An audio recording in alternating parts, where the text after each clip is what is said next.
Bienvenue dans cette revue de presse du 6 au 10 décembre 2021 avec au programme cette semaine, une semaine justement de changement pour l'Union européenne, les inégalités également dans le monde qui n'en finissent plus de se creuser et je vous parlerai des écologistes, du foie gras et des difficultés d'une filière.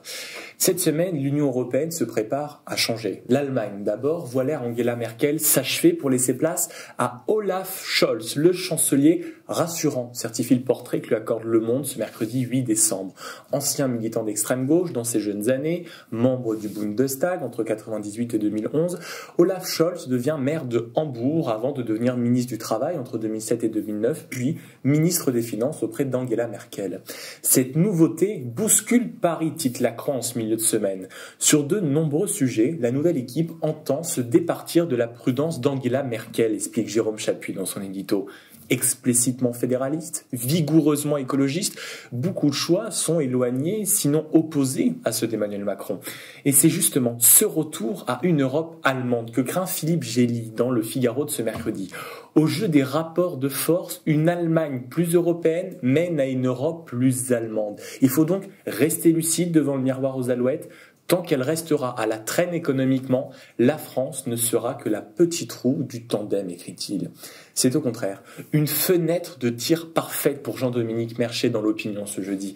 Il faut qu'Emmanuel Macron appuie les ambitions allemandes pour l'Europe, écrit-il. À quelques semaines de la présidence française de l'Union européenne qui domine la presse ce vendredi, Libé par exemple, Macron en campagne, moi, président de l'Europe.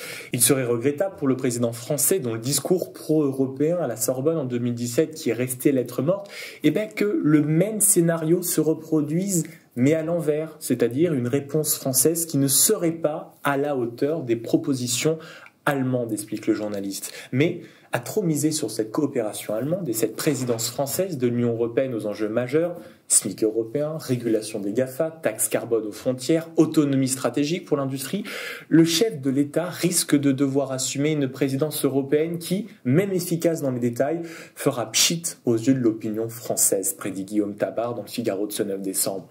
Pour Natacha Polony, qui voit ironiquement Olaf Scholz comme notre nouveau maître à tous dans son édito sur mariannetv.net, c'est une occasion parfaite pour que l'Allemagne impose ses vues sur les sujets fondamentaux pendant que la France se rend incapable de peser dans ce jeu pourtant essentiel. Quand la France présidera l'Union européenne, elle pourra sans doute se préoccuper de ce sujet. Le Monde de ce 7 décembre affiche en une comment les inégalités rongent la planète. Des chiffres éloquents sont mis en avant. Les 10% les plus riches perçoivent 52% des revenus et détiennent 70% des richesses. Dans ces chiffres fournis par le World Inequality Lab, la presse s'intéresse à la donnée qui est étudiée pour la toute première fois. Les inégalités carbone, c'est-à-dire la différence d'émissions de CO2 entre les plus riches et les plus pauvres. Les inégalités carbone sont très fortes, note La Croix, et le constat est sans appel. Les plus fortunés sont de très loin ceux qui polluent le plus. 10% de la population mondiale, la plus riche, est responsable de 50% de toutes les émissions de CO2. Les personnes les plus précaires, elles, ont émis seulement 12% de la pollution mondiale. Pour bien comprendre, explique le journal, chaque humain émet une moyenne de CO2 en fonction de ses activités, de ses déplacements, de ses moyens de déplacement, de la distance qu'il parcourt chaque année et plein d'autres choses. Et en moyenne, une personne émet 6,6 tonnes de CO2 par an. Mais les 10% les plus riches de la planète émettent à eux seuls, en moyenne, 31 tonnes par an.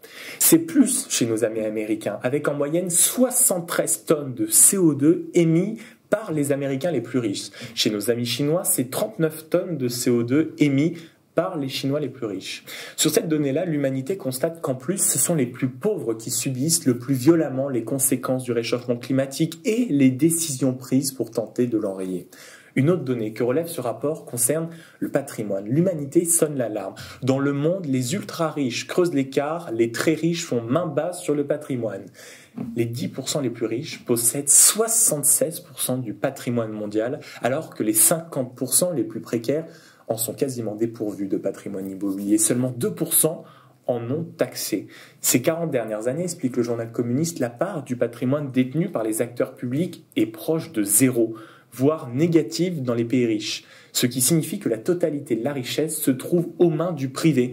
C'est une tendance qui a en plus été aggravée par le Covid, qui a vu les États emprunter l'équivalent de 10 à 20% de leur PIB, essentiellement au secteur privé.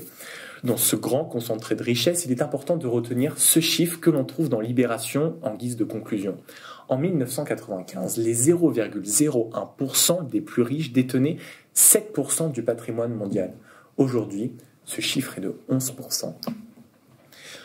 On va essayer de s'aérer un peu l'esprit pour conclure cette revue de presse. Noël approche, les buffets se préparent, chacun échange ses recettes et ses idées pour le réveillon. Mais ce qui est sûr, c'est que du foie gras sera présent sur les tables. Mais il ne semble pas être du goût de la maire écolo de Strasbourg. Cette dernière a interdit de servir du foie gras dans les réceptions officielles de la ville au motif du bien-être animal.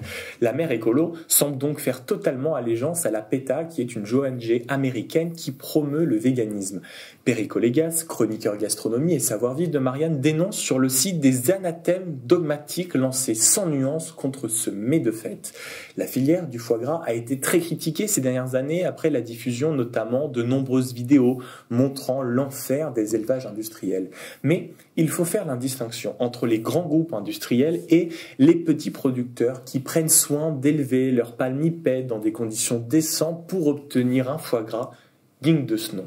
Rappelons d'ailleurs qu'il est important de soutenir ces petits producteurs qui sont de moins en moins nombreux et qui continuent de nous offrir des mets d'exception, car la filière du foie gras, si vous me permettez le jeu de mots, bat de l'aile. C'est Emmanuel Ducrot, dans l'opinion de ce mercredi 8 décembre, qui nous en fait l'état des lieux. Depuis 5 ans, les ventes sont en baisse dans l'Hexagone. Entre les grippes aviaires, la loi Egalim qui limite les promotions sur le foie gras et la pandémie, les ventes ont chuté de 10% depuis 2015.